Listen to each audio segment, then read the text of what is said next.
शुरुआती गजवात या युद्ध अभियानों का दौर इस्लामिक इतिहास में एक महत्वपूर्ण अध्याय है। इन अभियानों ने न केवल इस्लामिक समुदाय की रक्षा की, बल्कि उनकी शक्ति और एकता को भी स्थापित किया। कुछ यहूदियों ने आप सल्लल्लाहु अलैहि वसल्लम से प्रश्न किया, बताइए, जब कयामत के दिन जमीन और आसमान की शक्लें बदल दी जाएंगी तो लोग कहां होंगे? इस पर आप सल्लल्लाहु अलैहि वसल्लम ने उत्तर दिया, उस समय लोग पुल सिरात के पास अंधेरे में होंगे। इन यहूदियों में एक गुट ऐसा भी था जो सिर्फ दिखावे के लिए मुसलमान बना था, लेकिन उनका दिल यहूदियों के साथ ही था। ऐसे लोगों को अल्लाह और उसके रसूल सल्लल्लाहु अलैहि वसल्लम ने मुनाफिक यानी कपटधारी कहा। इनकी संख्या लगभग 300 थी। इन्हीं मुनाफिकों में से एक अब्दुल्लाह बिन उबई था, जो इनका नेता था। ये मुनाफिक हर समय मुसलमानों को नुकसान पहुंचाने की ताक में रहते थे। हिजरत यानी मदीना आगमन के पहले साल हजरत आयशा रज़ियल्लाहु अन्हा की रुखसती हुई। शुरुआत में इस्लाम में युद्ध की अनुमति नहीं थी। मक्का में केवल सब्र करने और दावत देने का हुक्म था, लेकिन हिजरत के बाद पहले रक्षा युद्ध की अनुमति दी गई और फिर कुछ समय बाद सक्रिय युद्ध की भी इजाजत मिल गई।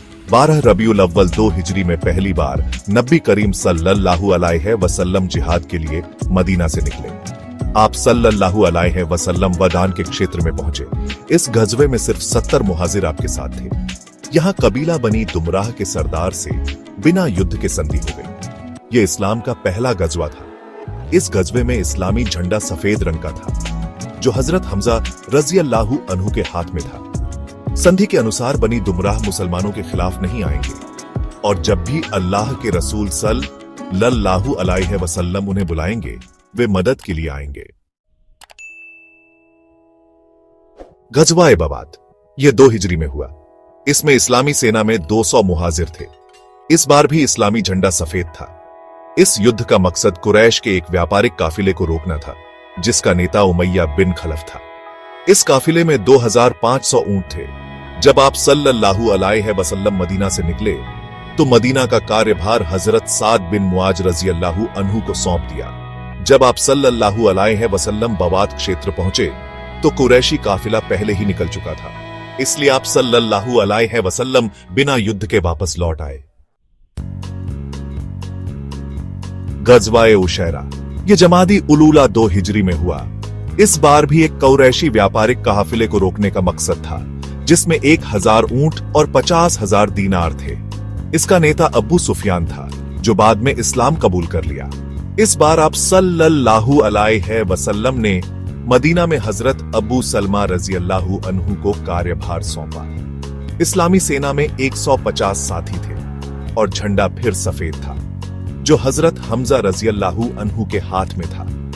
इस बार भी काफिला पहले ही निकल चुका था, इसलिए कोई युद्ध नहीं हुआ, लेकिन इस यात्रा में बनी मदलिज नामक कबीले से शांति समझौता हुआ। गजवाए बदर उला गजवाए सफवान। कुछ समय बाद करज बिन जाबिर फहरी नामक व्यक्ति ने मदीना की चरागाह पर हमला कर दिया। नबी सल्लल्लाहु अलैहि वसल्लम उसे पकड़ने के लिए निकले और सफवान की वादी, जो बदर क्षेत्र के पास थी, वहां पहुंचे, लेकिन वह भाग गया। इस्लामी झंडा इस बार भी सफेद था और हजरत अली रज़ियल्लाहु अन्हु के हाथ में था।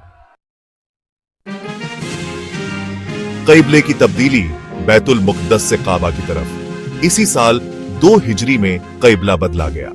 इससे पहले मुसलमान बैतुल मुक़द्दस यानी यरूशलेम की ओर मुंह करके नमाज पढ़ते थे। यहूदियों ने मुसलमानों से कहा, अगर हमारा रास्ता गलत होता तो तुम हमारे क़िबले की तरफ रुख करके नमाज न पढ़ते। इस पर आप सल्लल्लाहु अलैहि वसल्लम ने अल्लाह से दुआ की कि क़िबला बैतुल्लाह यानी काबा कर दिया जाए। फिर एक दिन जुहर की नमाज, कुछ रिवायतों के अनुसार असर की नमाज के दौरान नमाज में ही क़िबला बदलने का हुक्म आ गया। आप सल्लल्लाहु अलैहि वसल्लम ने नमाज पढ़ते पढ़ते काबा की तरफ रुख कर लिया और सहाबा ने भी वही किया। यह घटना मदीना की मस्जिद क़िबलतैन यानी 2 क़िबलों वाली मस्जिद में हुई थी। निष्कर्ष, 2 हिजरी तक मुसलमानों ने कई गजवात में भाग लिया, लेकिन इनमें से ज्यादातर में युद्ध नहीं हुआ। ये गजवात इस्लाम के लिए एक महत्वपूर्ण मोड़ साबित हुए। और आगे चलकर गजवा-ए बदर, जो इस्लाम का पहला बड़ा युद्ध था, का मार्ग प्रशस्त किया। अगली घटनाओं में गजवा-ए बदर की विस्तृत जानकारी दी जाएगी। अब आखिर में अगर आपको यह जानकारी अच्छी लगी हो तो please like, share and subscribe जरूर करें। शुक्रिया।